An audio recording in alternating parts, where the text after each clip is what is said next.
Қазіргі таңда мидың маңыздылығын барлығы түсінеді, бірақ ол туралы нақты біліміміз аз. Алдыңғы мида ауыртпалық рецепторлары болмайды, сондықтан ми ауыртпалықты сезбейді. Ми адам мүшесінің ең майлы жері, мүшенің 60% майын құрайды. Жүктіліктің ерте кезеңінде нейрондар минутына 250 мың жылдамдықпен дамиды.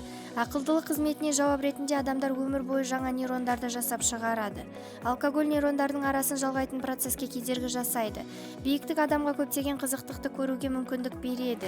Көптеген әсерлер миға оттегінің жетіспеушілігінен болады. 8000 фунттан жоғары көтерілген альпинистердің сөзіне сүйенсек, олар көрінбейтін серіктерді өздеріне жарық шығаратынын, тағы да басқа денені көретінін айтады. Дауыстап оқу, кішкентай баламен ұзақ сөйлесу мидың дамуына әсерін тигізеді. Әртүрлі нейрондарға байланысты ақпараттар әртүрлі беріледі. Барлық нейрондар бірдей емес. Денедегі нейрондардың типіне байланысты ақпараттардың ең баяуы 0,5 метр/секунд, ал жылдамы 120 метр/секунд болуы мүмкін. Қуану, қорқу, бақыт, ұялу деген сезімдер адамға туа бітеді. Тек тәрбие оны ары қарай дамытатындығын көрсетеді. Мидың сол жақ бөлігі оң жақ денені, мидың оң жақ бөлігі сол жақ денені басқарады. 5 жасқа дейін 2 тіл білген баланың ми құрылысы өзгеріп, кейін ондағы сұр зат тығыз болады. Ақпарат ақыры 0,5 метр/секунд немесе жылдам 120 метр/секундта өңделе алады. Сергектік арқылы сіздің миыңыз 10-нан 23 ватт энергия бөледі. Бұл деген бір шамды қуаттандыруға тең. Мидың әр бөлігінің өз функциялары бар. Нью-Йорктегі миллион студенттерді түскі ас кезінде консерватсыз, бояғышсыз, хош иістендіргішсіз тамақпен тамақтандырғанда, олар зерттеуге қатыспаған студенттерге қарағанда IQ-ның 14%-ға жоғары нәтиже көрсеткен. Көп жылдар бойы ғалымдар құлақтағы шуды құлақтың механикалық функциясына байланысты деп ойлап келген. Алайда ол мидың функциясына байланысты екен. Әркез сіздер жаңа ойды ойластырғанда миыңыз жаңа іске қосасыз. Хош иіс арқылы сақталатын естелік ең мықты эмоциялық байланыс болып табылады. Біз жыпылықтаған сайын миымыз жұмыс істеп заттарды жарық етіп ұстайды. Сол арқылы біз жыпылықтаған сайын әлем жарықтана түседі. Күніне шамамен 20 мың рет. Күлкі оп-оңай шаруа емес. Адам күлген кезде мидың 5 бөлігі қозғалады.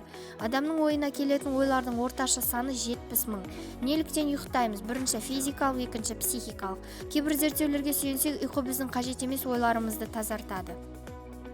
Гипоталамус алдыңғы мидың бөлігі термостат сияқты температураны реттейді. Гипоталамус сіздің денеңіздің қалыпты температурасы қанша болу керектігін білдіреді. Егер денеңізге тым ыстық болса, гипоталамус оны терлеу арқылы көрсетеді. Егер сізге суық болса, ол дірілі арқылы білдіреді. Терлеу және мұздау арқылы дененің температурасын реттейді. Күніне 85 мың ми қабығының нейрондары мида жоғалып кетеді. Қуанышқа орай бұл білінбейтін залал. Зияткерлік қабілеттілік кезінде мидың көлемі мен салмағы бірдей болмайды.